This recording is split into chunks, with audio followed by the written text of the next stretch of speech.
اعوذ باللہ من الشیطان الرجیم بسم اللہ الرحمن الرحیم السلام علیکم ورحمۃ اللہ وبرکاتہ الحمدللہ بنعمتہ تتم الصالحات لا حول ولا قوۃ الا باللہ۔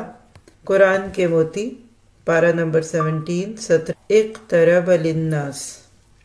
اور آج ہم اس کو جس موضوع پہ دیکھیں گے وہ ہے غفلت۔ اقترب للناس حسابہم وہم فی غفلت معرضون۔ قریب آ گیا لوگوں کے حساب کا وقت، لیکن وہ ابھی تک غفلت میں منہ پھیرے ہوئے ہیں۔ 1400 سال سے زائد ہو گیا اللہ تعالیٰ کی طرف سے اس جملے کو اس کتاب میں آتا دیکھ کر بھی کتنے ہی لوگ ہیں کہ جو ابھی بھی غفلتوں میں پڑے ہوئے۔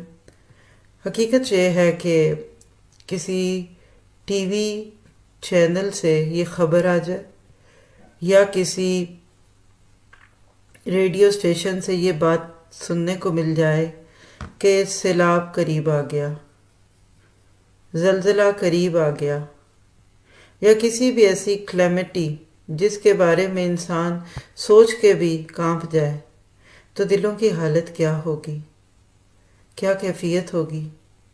اور اللہ تعالیٰ کتنی ہی صدیوں سے یہ بات کہتے آ رہے کہ لوگوں کے حساب کا وقت قریب آ چکا ہے، لیکن وہ غفلت میں پڑے ہوئے۔ اس غفلت کی وجہ یہ ہے کہ یقین اتنا تو ہو جو کسی نیوز چینل کی نیوز کا یقین ہو، کسی کے بیان کا، کسی کی بات کا۔ ہمارا ایمان ہے کہ جتنا کسی چیز کا وقت قریب آتا جاتا ہے، ہماری کوششیں اور ہماری گھبراہٹیں بڑھنے لگتی ہیں۔ کئی ماہ سے تیاریاں کر رہے ہوتے ہیں سفر کی، لیکن جب بالکل قریب کا وقت ہو جاتا ہے اور فلائٹ کا ٹائم قریب ہو تو اچھے ٹھنڈے مزاج کے لوگ بھی اس وقت کتنے گرم ہونے لگتے ہیں۔ گھبراہٹ، پریشانی، کھانا نہیں کھانا، یہ نہیں کرنا، لیٹ نہ ہو جائیں، کاغذ رکھے کہ نہیں، پاسپورٹ ہے کہ نہیں، پیکنگ ہو گئی، یعنی ہماری گھبراہٹیں بڑھتی جاتی ہیں۔ باوجود اس کے کہ سب کچھ ٹھیک ہوتا ہے، ہمیں اس وقت کچھ بھی ٹھیک نہیں لگتا۔ تو کیا میری آپ کی اس 20، 30، 40 سالہ زندگی، کیا اس میں جو کچھ ابھی تک میں نے آپ نے کیا، اس کا خلاصہ اس صورت میں سمجھ آتا ہے کہ میری موت کا وقت قریب آ گیا؟ اور آپ کہتے ہیں ابھی تو قیامت نہیں آئی، قیامت آئے گی تو حساب کتاب ہوگا۔ تو بات یہ ہے کہ من مات فقد قامت قیامتہ۔ اللہ کے نبی کی بات کا خلاصہ کہ جو مر گیا پھر اس کی قیامت تو قائم ہو گئی، تو مرتے ہی حساب ہے۔ اصل بات جو ہے نا وہ لکھنے کے قابل ہے، اور وہ کیا کہ ہمیں علم آخرت تو ہے، یعنی علم کی حد تک بچپن سے لے کے چونکہ یہ بات سنتے آئے تو ہر مسلمان کا گمان ہے کہ قیامت آئے گی، لیکن یہ یقین آخرت نہیں اور یہ فکر آخرت نہیں۔ کیونکہ اگر علم کی جگہ یقین ہوتا تو فکر لگ چکی ہوتی۔ جو ہاتھ پہ ہاتھ رکھے بھی بیٹھا ہو نا، تو جو ہی پتہ چلتا ہے کہ مہمان گھر سے نکل آئے اور اب تھوڑی ہی دیر میں ادھر پہنچنے والے ہیں، تو پھر فکر لگ جاتی ہے۔ اور فکر کیسے لگتی ہے، یہ کیسے پتہ چلتا ہے؟ بھاگ دوڑ سے، کوششوں کے رخ سے۔ کوئی پاکستان جا رہا ہے، انڈیا جا رہا ہے، تو اس کی ہلچل بتا رہی ہے کہ وہ کہیں جا رہا ہے۔ گھر میں شادی کا سماں ہے، گھر کا ماحول بتاتا ہے کہ یہاں کوئی خوشی کا معاملہ ہے، اور کہیں غم ہو تو پتہ چلتا ہے۔ تو کیا پھر آپ کی میری آخرت کی کوششیں، آپ کی میری بھاگ دوڑ جنت کی طرف ہے یا جہنم کی طرف، یہ کوئی سمجھنا مشکل ہے؟ تو آپ کو مجھے خود پتہ ہے ہم کدھر جا رہے ہیں۔ اپنے نفس سے کوئی پوچھے تو صحیح، بل الانسان علی نفسہ بصیرہ ولو القی معاذیرہ۔ بلکہ انسان اپنے حال کو خوب جانتا ہے۔ یہ الگ بات ہے کہ دوسروں کے سامنے بڑے عذر تراش لیتا ہے۔ تو آئیے ذرا سا اپنی غفلتوں کے اس پردے کو چاک کرتے ہوئے اس بارے میں سے تھوڑی سی چیزیں جمع کرتے ہیں۔ سورۃ انبیاء کی آیت 83 میں دعا ہے حضرت ایوب علیہ السلام کی، انی مسنی الضر وانت ارحم الراحمین۔ مجھے یہ بیماری لگ گئی اور تو رحم کرنے والوں میں زیادہ رحم والا ہے۔ اور سورۃ انبیاء کی آیت 87 میں حضرت یونس علیہ السلام کی دعا ہے، لا الہ الا انت سبحانک انی کنت من الظالمین۔ الہی تیرے سوا کوئی معبود نہیں، تو پاک ہے، بے شک میں ظالموں میں ہو گیا تھا۔ سورۃ انبیاء 89 پہ چلیے تو رب لا تذرنی فردا وانت خیر الوارثین، اے میرے پروردگار مجھے تنہا نہ چھوڑنا، تو سب سے بہتر وارث ہے۔ زکریا علیہ السلام کی دعا، کیا پتہ چلا کہ انبیاء کرام غفلت میں نہیں تھے۔ انبیاء کرام کی زندگی اللہ سے جڑی بھی زندگی تھی، اور یہ بھی یاد رکھیے کہ انسانوں کی زندگی میں اس عادت کا بہت بڑا رول ہوتا ہے کہ وہ غافل ہیں یا وہ ذمہ دار ہیں۔ تو اس کے اسباب، اس کا علاج کیا ہے؟ سورۃ انبیاء یہ حقیقت کھول دیتی ہے کہ لوگوں کے حساب کا وقت قریب آ گیا، یعنی انسانوں کی اپنی موت اور انسانیت اور کائنات کی موت یعنی قیامت دونوں ہی قریب ہیں۔ تو جب غفلت کی وجہ سے منہ موڑے ہوئے ہیں تو جانتے ہیں کہ غفلت کیا ہوتی ہے۔ ہم اس بارے میں غافل لوگوں کے قصے پڑھیں گے، ہم اپنی زندگی میں بھی جھانک کر دیکھ لیں تاکہ ہماری بھی غفلت دور ہو۔ شعور کی کمی کو غفلت کہتے ہیں۔ آخرت کا وہ پہلو جو انسان کی نگاہوں سے دور ہے، جو سب سے ضروری تھا، اور تقوی کا اپوزٹ ہوتا ہے غفلت۔ تقوی شعور کا نام ہے، انسان اپنے نفع اور نقصان کو جاننے لگتا ہے، اور غفلت کیا ہے کہ انسان اپنے ہی فائدے کو نہ سمجھے۔ آج 99% لوگ غفلت کا شکار ہے۔ علامہ اقبال کہہ گئے نا کہ تو میرا نہیں بنتا اپنا تو بن۔ دیکھیے کسی کے سوتے رہنے کی وجہ سے وہ آئی فون 13 پرو سے محروم ہو جائے، کوئی سوتا ہی رہ جائے اور $2000 کی ٹکٹ ضائع ہو جائے، کون اس کو اچھا کہے گا؟ اپنا نقصان کیا۔ پھر ایک ہوتی ہے لا علمی، پتہ ہی نہ تھا، ہاں علم ہی نہیں تھا، اس کو آپ کافر کہہ دیں، نہ ماننے والے کہہ دیں، لیکن جو مان کر بھی اس چیز کی طرف نہ آئے اس کو پھر آپ غافل کہتے ہیں۔ اور سورۃ الاعراف کے آیت 179 سے اللہ نے بتا دیا تھا کہ غافل کون ہوتے ہیں، کہ جو جنوں اور انسانوں میں سے اکثر لوگ جہنم میں پھینکے جائیں گے، کہ دل تھے اور وہ سمجھتے نہیں تھے، آنکھیں تھی اور دیکھتے نہیں تھے، کان تھے لیکن وہ سنتے نہیں تھے، اولئک کالانعام، بلکہ یہ چوپایوں کی طرح ہیں، بل ہم اضل، بلکہ یہ اس سے بھی بھٹکے ہوئے، اولئک هم الغافلون، یہ غفلت میں تھے۔ یہ ہے زبردست تعارف۔ اللہ نے ان آیتوں میں بتا دیا غافل وہ جو اپنی آنکھوں، کانوں اور اپنے دل سے وہ کام نہ لے جو کرنے کا حکم تھا۔ ایک اور پہچان بھی دی اللہ نے غافل لوگوں کی، اور وہ ہے سورۃ یونس کی آیت 7 اور 8، وہ لوگ جو دنیا کی زندگی پہ راضی ہو گئے اور ان کو ہماری ملاقات کا یقین ہی نہیں ہے، یعنی یہ وقتی، یہ ادھار کی، یہ چھوٹا سا ایک منیچر، ایک صرف موڈیول بنا کر دکھایا تھا کہ دیکھو جنت میں اس طرح سے گھر ہوگا، جیسے آپ کسی بھی بلڈر کی بنائی ہوئی ایک چھوٹی سی ڈرائنگ کو دیکھ کر اسی پہ ریچھ جائیں اور اصل بلڈنگ کا انتظار ہی نہ کریں۔ آج میرا آپ کا حال کیا یہی نہیں؟ ایک ٹریلر پہ راضی ہیں اور پوری کہانی سننا اور دیکھنا ہی نہیں چاہتے۔ اور سورۃ روم کی آیت 7 پہ چلے جائیں تو ایک اور اینگل ہے غفلت کا، اور وہ کیا کہ وہ دنیا کی زندگی میں صرف ظاہری پہلو کو دیکھتے ہیں، ظاہری ترقی کو ترقی سمجھتے، ایک چھلکا، ایک ونیر، ایک ظاہری کوٹنگ، ایک کوٹ ہے بس۔ آپ کہہ لیں کہ گولڈن پیپر کو گولڈ سمجھتے ہیں۔ ان کی کامیابی یہاں کی دنیا کی کامیابی اور یہاں کی ناکامی کو ناکامی سمجھتے ہیں، اور اسی طرح سے ایسے لوگ آخرت سے غافل ہیں۔ اللہ کے نبی نے فرمایا، خلاصہ ہے کہ بے وقت نماز پڑھنے والا بھی غافل ہے، جو سورج کو دیکھتا رہتا ہے، جب شیطان کے دونوں سینگوں میں سورج آتا ہے تو کھڑا ہو کر 4 ٹھونگے مار لیتا ہے، اشارہ ہے کہ عصر کی نماز دیر سے پڑھتا ہے۔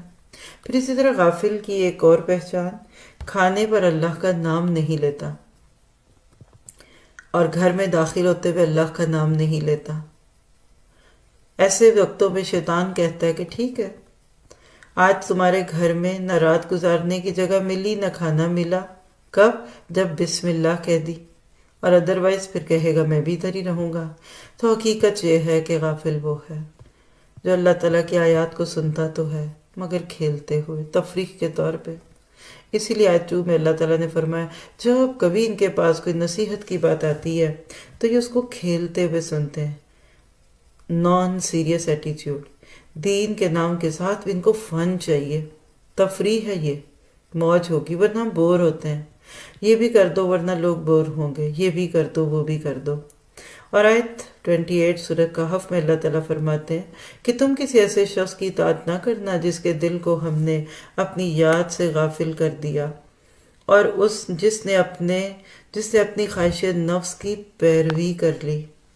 پیروی کیا ہوتا ہے؟ پاؤں پکڑ لینا، یعنی اپنی غفلتوں کے اندر اتنا ڈوبا کہ خواہشات کا ہی پجاری ہو گیا۔ دوسرا بت کوئی پوجے تو لوگ اس کو برا کہیں، اور جب لوگ نفس کا بت پوجیں تو اس کو کوئی برا نہ کہے۔ تو یاد رکھیے اپنے نفس کی ہر بات ماننے والا اصل میں وہ غافل ہے، اور آج آپ کو ایسے غافلوں کی کوئی کمی نہیں دکھے گی۔ آج تو پورا ماحول ہی ایسے لوگوں کو پروموٹ کرنے والا دکھتا ہے کہ جو صرف اپنی مرضیاں چاہتے ہیں، جیسا چاہو ویسا جیو، جو چاہو وہ کھاؤ، جو چاہو وہ پہنو۔ یعنی رب کی مرضی کدھر چلی گئی؟ اصل تو مجھے اپنی مرضیاں چاہیے۔ اور جتنا زیادہ انسان شعور کے ساتھ جیتا ہے نا تو اس کو پھر بے شعوری زندگی سے نفرت ہونے لگتی ہے۔ اب سوال یہ ہے کہ کیا غفلت ہمیشہ بری ہوتی ہے؟ تو ایسا نہیں ہے۔ غفلت کی کچھ چیزیں اچھی بھی ہیں جس کو آپ اردو میں بھول پن کہتے ہیں، اور یہ وہ غفلتیں ہیں کہ جن کو آج زمین بھی ڈھونڈتی ہے اور آسمان بھی ڈھونڈتا ہے۔ آج کا انسان ہوشیار ہے، ایکٹیو ہے، بلکہ سپر ایکٹیو اور سمارٹ ہے، اور ایول جینیس بھی بن جاتا ہے۔ ذرا سا سوچئے کہ موت کا دن ہوگا اور انسان جب اس دنیا سے جائے گا تو اس کی اصل سامنے آئے گی کہ نہیں آئے گی؟ تو غفلتوں میں سے وہ غفلت جس کو آپ اپنے ساتھ جوڑیں تو جس میں گناہوں سے غافل، سیدھا سادہ، اور اپنے آپ کو بالکل اللہ کی گائے بنا دینا، ہاں، یعنی انسان گناہ کو دیکھے بھی نہ، ایسی غفلت کو ایک حد تک پسندیدہ غفلت کہیں گے۔ اگلی پارے میں حضرت عائشہ صدیقہ پہ ایک تہمت کے جواب میں اللہ تعالیٰ نے کہا کہ کچھ لوگ ہیں جو ایسی مومنات پہ تہمت لگاتے ہیں جو غافلات ہیں، بے حیائی کی باتوں کو جانتی ہی نہیں۔ دوسری غفلت وہ کہ جس میں انسان آخرت سے غافل، جس میں ایک انسان بالکل اپنے فائدے اور نقصان کو تو خوب دیکھتا ہے لیکن آخرت کے بارے میں بہت غلط فیصلے کرتا ہے، حتیٰ کہ اپنے نفع اور نقصان سے بھی غافل ہو جاتا ہے۔ آپ دیکھیے کہ ایک شخص اس کو راستے کا پتہ ہی نہیں، اس پر کیا افسوس، لیکن جس کو راستہ معلوم ہو وہ پھر بھی نہ پہنچے تو سمجھ لیجئے کہ وہ غافل ہے۔ ایسا شخص اپنے قافلے سے بچھڑا ہوا شخص ہو سکتا ہے کہ جس کو راستہ نہ ملا، یا ملا بھی تو اس راستے کی مشکلات کو وہ سہ نہ سکا۔ یہ 4 دن کی زندگی ہے، اس کے بعد جو ہونے والا ہے ہم سب جانتے ہیں۔ حدیث میں آتا ہے قیامت کے دن موت کو ایک چت قبرے یعنی بلیک اینڈ وائٹ میڈے کی صورت میں اللہ ذبح کرے گا، شیپ کی صورت میں، اور وہ لوگ جو غفلت میں پڑے ہوئے تھے وہ افسوس کریں گے کہ کاش دنیا میں ہم کچھ مان لیتے۔ اللہ کے نبی نے سورہ مریم کی آیت پڑھی کہ ان کو ڈراؤ یوم الحسرہ، قیامت کے دن سے، حسرتوں کے دن سے۔ اسی طرح جمعے کی نماز چھوٹ جانے پہ بھی دل سیاہ ہو جاتے ہیں۔ صحیح مسلم کی روایت ہے ابو ہریرہ رضی اللہ تعالیٰ عنہ سے کہ اللہ کے نبی ممبر کی سیڑھیوں پر کھڑے ہو کر فرمایا رہے تھے کہ لوگ جمعے کی نماز چھوڑنے سے باز آ جائیں ورنہ اللہ ان کے دلوں پر مہر لگا دے گا، پھر وہ غافلوں میں سے ہو جائیں گے۔ تو ایسا شخص کل قیامت کے دن شرمندہ ہوگا۔ پھر آپ نے کسی ایسی محفل میں بیٹھنا جس میں اللہ کا ذکر نہ کیا جائے، وہ محفل قیامت کے دن شرمندگی اور حسرت کا ذریعہ ہوگی۔ آج ہم دیکھیں تو ہماری اپنی زندگی میں غفلتوں کے گہرے پردے ہیں یہ دعا کیجیے کہ اللہ ہمیں اپنے فائدے سے غافل نہ رکھے۔ پھر اسی طرح غفلت کے 3 مختلف درجے ہوتے ہیں۔ ایک ہوتی ہے مکمل غفلت، اندھیرے، یہ کافر اور مشرک کے دل کی غفلت ہے۔ پھر دوسرا یہ کہ کچھ غفلت، کچھ اچھے کام، خلط و عملاً صالحاً وآخر سیئا، یعنی اچھے بھی کام کرتے ہیں اور برے بھی نہیں چھوڑتے۔ اور اسی طرح سے اس سے نیچے چلے جائیں تو ایک تیسری چیز ہے، اور وہ کیا ہے کہ انسان اپنے مقصد حیات کو ہی نہیں سمجھتا۔ افحسبتم انما خلقناکم عبثا وانکم الینا لا ترجعون۔ سورۃ المومنون کے آخری رکوع میں یہ سوال اٹھا کے اللہ نے بتا دیا کہ آج کتنے لوگ ہیں جو پرپز آف لائف ہی نہیں جانتے۔ میں کیوں بھیجا گیا، میں اس دنیا میں کیوں آئی، کرنا کیا تھا، جانا کیا تھا۔ آپ بازار جائیں اور آپ کو یہ نہ پتا ہو نا لینا کیا، تو آپ ایسے گواچے ہوئے پھریں گے۔ فریج کھولے اور یاد ہی نہیں آ رہا کیا لینے کے لیے کھولی تھی فریج، تو کتنی بودرنگ ہوتی ہے۔ یہ ہے ڈپریشن، یہ ہے انگزائٹی، سوسائڈ، گھبراہٹ، فرسٹریشن۔ کیونکہ ایسے لوگوں سے وہ حکموں پہ جڑے ہوتے ہیں نا، وہ کشتیوں کے ڈولنے سے کوئی نہیں ڈولتے۔ پوری زمین پہ پانی ہے اور بیچ میں نوح کی کشتی ہے، اللہ تعالیٰ کیسے بچا لیتا ہے۔ آج بھی آپ کے میرے لیے بہت سارے نقطے ہوتے ہیں۔ اپنی زندگی کا کوئی موقع یاد کریں، کیا کروں کیا نہ کروں، کیا پڑھوں کیا نہ پڑھوں، بچوں کی شادی کدھر کروں، رشتہ ہو کہ نہ ہو۔ بس رب سے کہا کرے کہ رب جیسے تو نے اپنے انبیاء کو گائیڈ کیا تو مجھے بھی گائیڈ کر دے۔ جب ایک بندے کا اللہ سے زندہ تعلق ہوتا ہے نا، تو قرآن سے بھی دوستی ہو جاتی ہے۔ پھر وظیفے نہیں، قرآن ہدایت کی کتاب بن جاتی ہے، اور اس طریقے سے پھر دن بدن دعاؤں کے ذریعے آپ اپنے رب کا قرب محسوس کرتے ہیں۔ آپ ایک دوا بھی کھاتے ہیں تو یہ سمجھ کر کھاتے ہیں کہ یہ اللہ کا حکم ہے۔ کھانے سے پہلے آپ اس کے انگریڈینٹس دیکھتے ہیں، کہیں الرجی تو نہیں، کہیں یہ تو نہیں، کہیں وہ تو نہیں۔ تو پھر یہ کیسے ہو سکتا ہے کہ دنیا میں الرجی کا تو فکر ہو تو گناہوں کا فکر نہ ہو؟ اور آہستہ آہستہ پھر آپ کا اللہ سے وہ تعلق بنتا ہے کہ دعائیں آپ کے دلوں کی دھڑکنوں سے نکلتی ہیں۔ آیت 38 39 سے پتہ چلتا ہے کہ آج بھی اگر کوئی آپ کے بارے میں شک کرے، آپ کے اس پیغام پر، آپ کی ذات پر کچھ کیچڑ اچھالے، تو کہہ دیجئے کہ اے رب تو ہی میری مدد فرما۔ یہ اللہ کے وعدے ہیں کہ جب کسی سچے بندے پہ جھوٹا الزام لگتا ہے تو اللہ تعالیٰ خود بخود ان کا دفاع کرتے ہیں، اور جو لوگ ایسے ہوتے ہیں ان کو کچروں کی طرح بہا دیا جاتا ہے۔ ہر وہ قوم جو تباہ کی گئی، یاد رکھیے وہ کچرا تھی، وہ کوڑا کرکٹ تھی، جس کو اللہ تعالیٰ نے دنیا سے اٹھا دیا۔ جیسے کچرے کو آگ لگا دی جاتی ہے نا، اور ایک وقت آئے گا کہ مسلمان بھی تنکوں کے اوپر پانی پہ تیرتے ہوئے تنکوں کی طرح بے قیمت ہو جائیں گے۔ دشمن ان کو نگلنا چاہیں گے، ایک دوسرے کو دعوت دیں گے، آؤ تم بھی کھاؤ ہم بھی کھائیں۔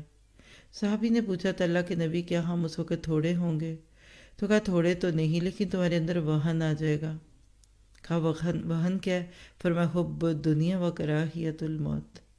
جب یہ 2 بیماریاں مسلمانوں میں آ جائیں تو وہ سیلاب پر بہتے ہوئے تنکوں کی طرح حقیر ہو جائے گا۔ اللہ تعالیٰ ایسی قوموں کو ضائع نہیں کرتا۔ کیا آپ کارآمد چیزوں کو آگ لگاتے ہیں؟ کن ویپرز کو آگ لگائی جاتی ہے؟ جو بیکار اور ردی ہوتے ہیں۔ کن چیزوں کو اٹھا کر آپ کچرے میں پھینکتے ہیں جو بالکل بیکار ہے؟ تو اللہ تعالیٰ بھی ایسے ہی لوگوں کو مختلف عذابوں میں ہلاک کر دیتا تھا۔ آیت 51 میں رزق طیب اور عمل صالح کا خوبصورت کمبینیشن ہے۔ جیسے گاڑی میں جس قسم کا پیٹرول ڈالیں گے وہ ویسی ہی سپیڈ پکڑے گی، اسی طرح کھاتے ہیں جو وہی ہمارے اعمال میں جھلکتا ہے۔ کھانا آسانی سے ہضم ہونے والا اور آسان کر لیجئے، آپ دیکھیں گے آپ کو عبادت میں دل لگے گا۔ وہ نماز جو پیٹ بھر کے کھانے کے بعد پڑھی جائے اور جو خالی پیٹ پڑھی جائے، اس میں آپ کو فرق محسوس ہوتا ہے۔ آپ روزے کی حالت میں عصر کی نماز اور پھر مغرب بلکہ عشاء کی نماز کا فرق دیکھیے تو آپ خود سمجھ جائیں گے یہ کیا چیز ہے۔ کبھی وضو نہیں ٹھہرتا، کبھی منہ سے بو آنے لگتی ہے۔ تو اپنے آپ سے سوال کرتے ہیں کہ جب میں کھاتا ہوں تو کیا کھاتا ہوں؟ کیا میں طیب کھاتی ہوں، حلال کھاتی ہوں، جنس کے اعتبار سے بھی اور سورس آف انکم سے بھی؟ کیا میرے پیٹ میں کہیں ایک حرام کا لقمہ تو نہیں جاتا؟ آپ دیکھیے کہ معدہ ایک برتن ہے، ایک حوض ہے، اس میں سے جو رگیں نکلتی ہیں نا وہ نہروں کی طرح، حوض میں جو چیز ہوتی ہے وہی نالیوں میں جاتی ہے، بالکل اسی طرح جو چیز پیٹ میں جاتی ہے نا وہ خون کے ذریعے رگ رگ میں پہنچتی ہے، پھر وہی ہمارے دل کے اندر وسوسے یا الہام ڈالتی ہے، یا اچھے خیال یا برے، اچھی خوراک اچھے عمل، بری خوراک برے عمل۔ آیت 57 سے 61 کے بارے میں حضرت عائشہ نے اللہ کے نبی سے پوچھا تھا کہ یہ کون لوگ ہیں جو ہر وقت اللہ سے ڈرتے رہتے ہیں؟ ہاں، کیا یہ چوریاں کرنے والے یا غلط کام کرنے والے لوگ ہیں؟ تو آپ نے فرمایا کہ نہیں، صدیق کی بیٹی صدیقہ، یہ وہ لوگ ہیں جو نیکیاں کر کے بھی ڈرتے ہیں کہ شاید اللہ نے ہمارا قبول کیا کہ نہیں، مال خرچ کرتے ہیں پھر بھی ڈرتے ہیں کہ قبول ہوا کہ نہیں، نماز پڑھتے ہیں پھر ڈرتے ہیں۔ اللہ ہمیں ایسے لوگوں میں شامل کر دے۔ اپنے آپ کو چیک کرتے ہیں، کیا میرا دل نیکیوں کے باوجود بھی ڈرتا ہے؟ اگر یہ کیفیت ہے تو مبارک ہو۔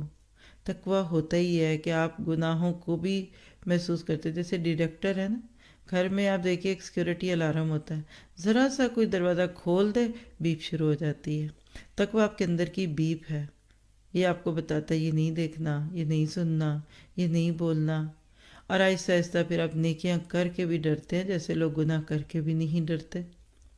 تو اللہ سے دعا ہے کہ وہ ہمیں نیکیاں کرنے والا بنا دیں اور پھر نیکیوں کی طرف بھاگ دوڑ کرو۔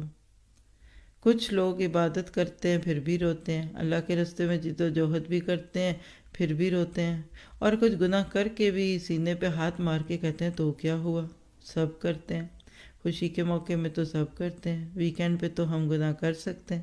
وہ گناہ تو نہیں کہتے، اس کے نام رکھے ہوتے بڑے خوبصورت، اور آہستہ آہستہ پھر دل سخت ہوتا ہے اور نیکی کی توفیق چھن جاتی ہے۔ جیسے گوشت کو آپ فریزر سے نکالیں اور تھو کریں پھر واپس رکھ دیں، پتھر اور وٹا بن جاتا ہے۔ بالکل دل بار بار نرم ہو کر جب ٹھنڈا ہوتا ہے نا پھر سخت ہوتا ہے تو پہلے سے زیادہ ٹھنڈا ہوتا ہے۔ آیت 63 میں ایک لفظ ہے غمرہ، غمرہ کہتے ہیں گہرے کنویں کو۔ ذرا ذہن میں لائیے، کوئی شخص بڑے گہرے کنویں میں گرا ہوا ہے، اس کو خود نہیں پتا کہ میں یہاں سے کیسے نکلوں۔ بالکل اسی طرح کبھی کبھی غفلت کی وجہ سے لوگ ایسی کیفیت کا شکار ہو جاتے ہیں کہ اب لگتا ہے کہ ہم نکلیں گے، اس کو گلٹ بھی کہہ سکتے ہیں آپ، اور پھر وہ اسی میں پھٹکتے ہوئے رہ جاتے ہیں۔ آیت 67 میں عربوں کی عادت کا تذکرہ، راتوں کو محفلیں سجاتے تھے، جیسے بیٹھک، چوپال، بڑے بڑے اڈے تھے، گپ شپ ہوتی، آدھی آدھی رات تک بیکار باتوں میں مصروف رہتے اور جا کر سو جاتے۔ اللہ نے کہا ایسے لوگوں پہ تم ذرا بات تو کرو۔ آج ہم اپنے لاؤنجز کو دیکھیں، وہاں کیا ہوتا ہے، نماز تو جھٹ پٹ اور باقی کام فوراً آرام آرام سے مزے لے کر کرتے ہیں۔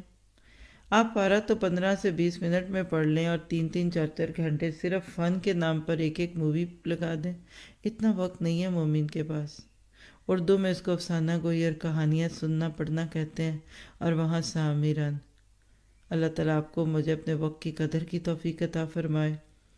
جب آپ بیکار چیزیں دیکھتے ہیں تو آپ کی نگاہوں کی حفاظت نہیں ہوتی، پھر وہیں سے بدکاری، بے حیائی اور زنا کی طباخ کاریاں شروع ہوتی ہیں۔ تو آپ کہہ سکتے ہیں آج بھی اس بری قباحت کے پیچھے سامرن تہجرون ہے۔ آپ نظروں کی حفاظت کیجئے، دل خود ہی محفوظ ہوگا۔ جتنا بیہودہ محفلوں میں انسان جاتا ہے اتنا قرآن سے بدکتا ہے، یہ اللہ کا ایک انتقام بھی ہوتا ہے۔ آیت 70 میں ایک محاسبے کا نقطہ ہے کہ اکثریت کو حق اچھا نہیں لگتا، تو میں اپنے آپ سے پوچھوں مجھے حق اچھا لگتا ہے کہ میں بدکتی تو نہیں؟ ایسی محفلوں سے میں اپنے آپ کو دور تو نہیں رکھتی جہاں حق بات ہوتی ہے، کیونکہ سچ تو کڑوا ہوتا ہے، اور جب حق کی چوٹ خواہشوں پہ پڑتی ہے نا تو بہت بڑے بڑے لوگ پھسل جاتے ہیں۔ سائملٹینیسلی 2 کلچر دنیا میں ہم نے دیکھے ساتھ ساتھ، ایک حق کا کلچر جیسے نوح علیہ السلام سے لے کے محمد مصطفیٰ صلی اللہ علیہ وسلم کی دعوت، ان کا بتایا ہوا لائف سٹائل، ان کے طریقے، اور دوسری طرف خواہشوں کے پیچھے چلنے والے، یعنی ہدن بمقابلہ ہوا۔ لوگ کہتے ہیں دنیا کے 4 مذہب ہیں، ایک اور ایڈ کیجیے، اور وہ خواہشات کا مذہب ہے۔ حق جب خواہشوں پہ چوٹ لگاتا ہے تو لوگ ایک نئی مذہب بنا دیتے ہیں۔ آیت 71 کو دیکھیے تو پیغام کیا ہے کہ قرآن کو سنتے وقت تمہیں کیوں یہ احساس ہوتا ہے کہ یہ ٹھیک نہیں، کیوں نہیں سننا چاہتے، تمہیں بوریت کیوں ہوتی ہے، نیند کیوں آتی ہے، تمہاری توجہ کہیں ادھر ادھر کیوں بھٹکتی ہے، کہیں تم اپنے ہی ذکر سے منہ تو نہیں موڑتے، اس میں تمہارا ہی ذکر ہے۔ کہیں بھی انسان کا تذکرہ ہونا تو اس کے کان لگ جاتے ہیں کہ میری بات ہوئی ہے۔ پھر آیت 78 سے پتہ چلتا ہے کہ سوچنے کا کام دماغ سے نہیں دل سے ہوتا ہے۔ آج سائنس نے بھی اس کیفیت کو محسوس کیا۔ تو پارے کے ٹاپک کو اگر ہم وائنڈ اپ کریں تو 3 چیزوں سے زنا کا راستہ کھل جاتا ہے: غلط دیکھنے، غلط سننے اور دل میں غلط خیالات کے آنے سے۔ زبان گندی ہوتی ہے، سوچیں گندی ہوتی ہیں تو دل بھی گناہ گار ہو جاتا ہے۔ تو ایسا شخص پھر اللہ کی جگہ کسی دوسرے کو دینے لگتا ہے اور اپنے دل کے اندر اس کو بٹھاتا ہے۔ غیر محرم کی باتوں کو مزے لے کر سننا اور آنکھوں کو اس کی دید سے تر و تازہ رکھنا، اور ہوتے ہوتے انسان غلط سے غلط طرف جاتا ہے۔ آیت 93 سے 94، بلکہ پھر آگے آپ سورت کے اینڈ تک دیکھیے تو خوبصورت دعائیں سکھا دیں، جس کا خلاصہ کیا ہے کہ اللہ کی پکڑ سے بچنا ہے تو ان دعاؤں سے اپنا تعلق رکھیں۔ آیت 99 سے سورت کے اینڈ تک مقصد حیات ہے۔ افحسبتم انما خلقناکم عبثا وانکم الینا لا ترجعون۔ یہ 2 سوال ہیں جس کو آپ کی میری سوچ پہ چھوڑ دیا، اور سورت شروع ہوئی تھی قد افلح المومنون سے، اور آخری جملوں میں سے ایک جملہ انہ لا یفلح الکافرون۔ گویا کہ دنیا میں عروج پا لے، ترقی کر لے، ایجادات کر لے، دنیا میں جو بھی کر لے، لیکن کفر کے ساتھ آخرت نہیں ملے گی، وہاں نیکیوں کا کوئی مول نہیں۔ جو لوگ بے مقصد جیتے ہیں ان کے ہاتھ میں نفس کی ڈوریاں ہوتی ہیں۔ تو سورت نور، جس کا انداز بھی اچھوتا، بڑا بھرپور انداز ہے۔ سورۃ انزلناہا وفرضناہا۔ کسی اور صورت میں ایسا انداز نہیں ہے کہ لوگوں جو کچھ ہے یہ ہم نے نازل کیا اور فرض ہے، اس کو تم سنت نفل نہ سمجھنا۔ اس صورت میں وہ قوانین دے دیے کہ اگر ان کو مان لیا جائے تو زندگی نورانی ہو جاتی ہے، انسانیت اندھیروں سے نکل کر روشنی کی طرف جاتی ہے، پوری معاشرتی زندگی کھول کر رکھ دی۔ یعنی آپ کہہ سکتے ہیں کہ جس نے سورت نور پہ غور و فکر کر لیا اور اس کے مطابق زندگی ڈھالی، وہ روشن مزاج بنے گا، روشن خیال بنے گا، اس کی زندگی اندھیروں سے نکل جائے گی۔ اور سورت کے شروع میں ہی زنا سے متعلقات ہیں، کیا سزا ہے، کون، کیسے، کس طرح۔ مجھے آپ کو ان سزاؤں پہ زیادہ بھی غور و فکر کی ضرورت نہیں ہے، ہمیں یہ دیکھنا ہے کہ یہ ہوتا کیوں ہے۔ جب ہم اللہ کے بتائے ہوئے طریقوں سے اپنے آپ کو دور کرتے ہیں تو نتیجہ کیا نکلتا ہے کہ پھر انسان دن بدن غلط چیزوں میں پڑتا جاتا ہے۔ آج ہم مسلمانوں کا وقت بھی کیا قیمتی ہے، کیا ہم بھی واقعی اللہ کے اس حکم کو مانتے ہیں؟ ہم نے اس پہ عمل کیا کہ کنتم خیر امۃ اخرجت للناس۔ پھر آپ دیکھیے کہ یہاں عورت اور مرد کی بات کی تو چونکہ اس کام میں پہل عورت کی طرف سے بھی ہو سکتی ہے تو پہلے زنا کرنے والی عورت کا تذکرہ، کیونکہ عزت کی حفاظت اللہ نے عورت کی ذمہ داری میں رکھی ہے۔ راہ و رسم بڑھتے ہی تب ہیں جب کوئی لڑکی اپنے دل کے دروازے کھول دیتی ہے۔ پھر زنا کی سزا عبرت کے لیے ہے۔ گندے لڑکوں یا مردوں کے نکاح پاک لڑکیوں سے نہیں کر سکتے، یہ بھی میسیج ہے۔ شہوت ایک فطری جذبہ ہے، لیکن اگر اس کو ناجائز طریقے سے پورا کریں گے تو وہ آپ کو بہا کر لے جائے گا۔ زنا کیوں حرام ہے؟ اس لیے کہ انسان کا نسب پاک ہوگا۔ 4 چیزوں میں سے ایک چیز جس کا اللہ نے ذمہ لیا ہے وہ حفاظت نسب ہے۔ انسانی بقا کے لیے اللہ تعالیٰ چاہتے ہیں کہ ہر پیدا ہوتا بچہ محفوظ ہو۔ دل میں جب اللہ کا خوف ہو، آخرت کا احساس ہو، تو کبھی بھی انسان اللہ تعالیٰ کی بتائی ہوئی ان چیزوں کو انسانیت سوچ نہیں کہتا، اور یہ حقیقت ہے کہ اللہ نے عورت کو مرد کے لیے اور مرد کو عورت کے لیے پرکشش بنایا، لیکن ساتھ ہی ساتھ پھر اس کو حلال کرنے کا طریقہ بھی بتا دیا۔ سوال ہے کہ زنا کو کن چیزوں سے تقویت ملتی ہے؟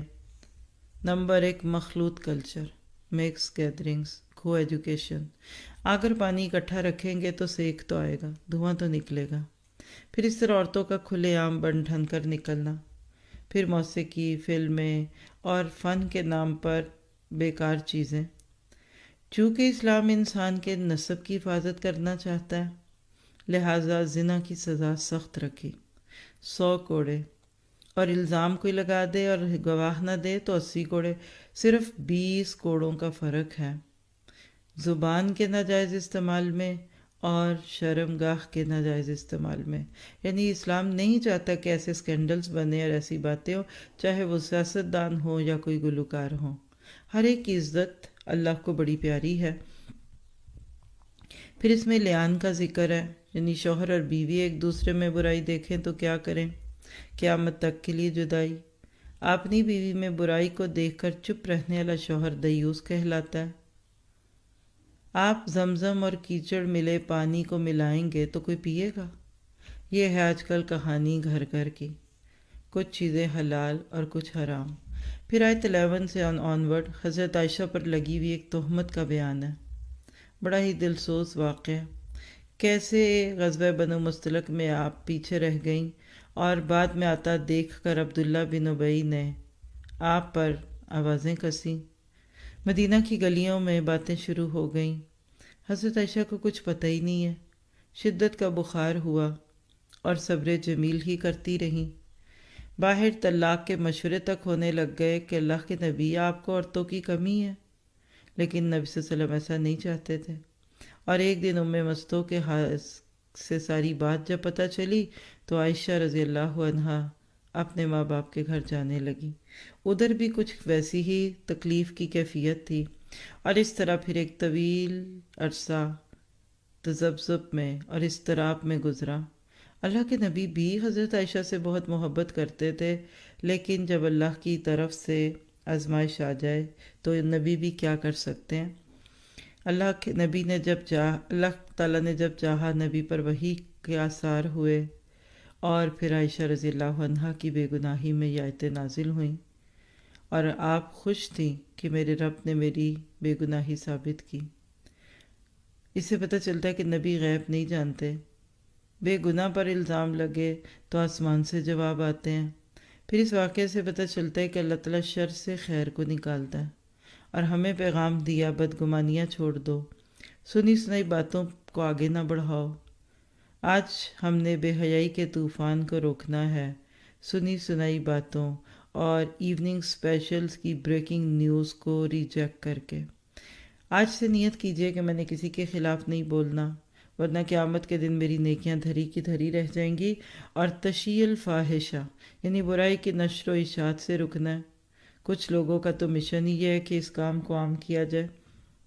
پھر بیچ میں ابو بکر صدیق کی صدیقیت کو ثابت کرنے والی خوبصورت آیتیں ہیں کہ جنہوں نے نہ صرف یہ کہ مستوں کو معاف کر دیا بلکہ دوبارہ ان کو پاکٹ منی دینے لگے۔ اس کے بعد پھر سورت کے اینڈ تک سد ذرائع زنا ہے، جس میں شہوت کے ساتھ دیکھنا ابلیس کے تیروں میں سے ایک زہریلا تیر ہے۔ جو شخص اللہ کے خوف سے بد نظری تک ترک کر دے، اللہ اس کے سینے کو ایمان سے بھر دیتا ہے، نور عطا کرتا ہے، حلاوت اور مٹھاس عطا کرتا ہے اس کو۔ پھر معاشرتی زندگی کے لیے احکامات میں سے ایک حکم، بلا اجازت کسی کے گھر نہ جاؤ۔ اس سے بھی بہت ساری خرابیاں پھیلتی ہیں۔ پھر عورت اور مرد کا یکساں پردہ، اور وہ کیا ہے؟ یغض من ابصارہم اور یغضضن من ابصارہن، یعنی نگاہوں کو جھکانا۔ اسی سے انسان کی شرمگاہ کی حفاظت ہوتی ہے۔ پھر عورت کو کچھ ایڈیشنل احکامات دیے گئے، تو حقیقت یہ ہے کہ عورت خوبصورت ہوتی ہے، اس میں کوئی شک نہیں ہے، کوئی جھوٹ نہیں بول سکتا، لیکن عورت کی زینت سے فائدہ اٹھانے کا حق اس کے شوہر کو ہے۔ اس لیے گھر کے محرموں کی لسٹیں بتا کر ہر ایک کی حد بندیاں کر دی گئیں، اور یہ سب کچھ زنا کے خاتمے کے لیے تھا۔ پھر اس کے بعد ایم یعنی چھڑے جس کو بولتے ہیں نا، ان کے نکاحوں کی بات تھی۔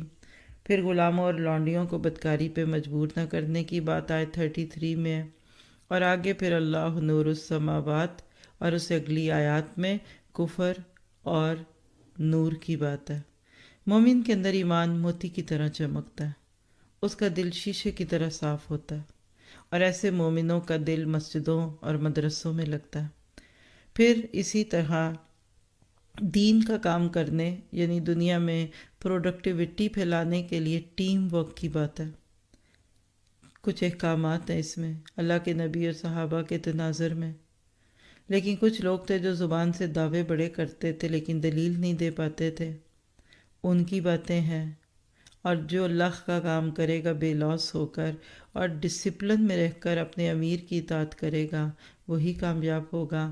ایسے ہی لوگوں کو خوشخبریاں دی گئیں، اور اللہ کی مدد کے وعدے بھی مشروط ہیں کہ اگر ایمان اور عمل صالح کرو گے تو دنیا میں اللہ تمہیں غلبہ اور اختیار دے گا۔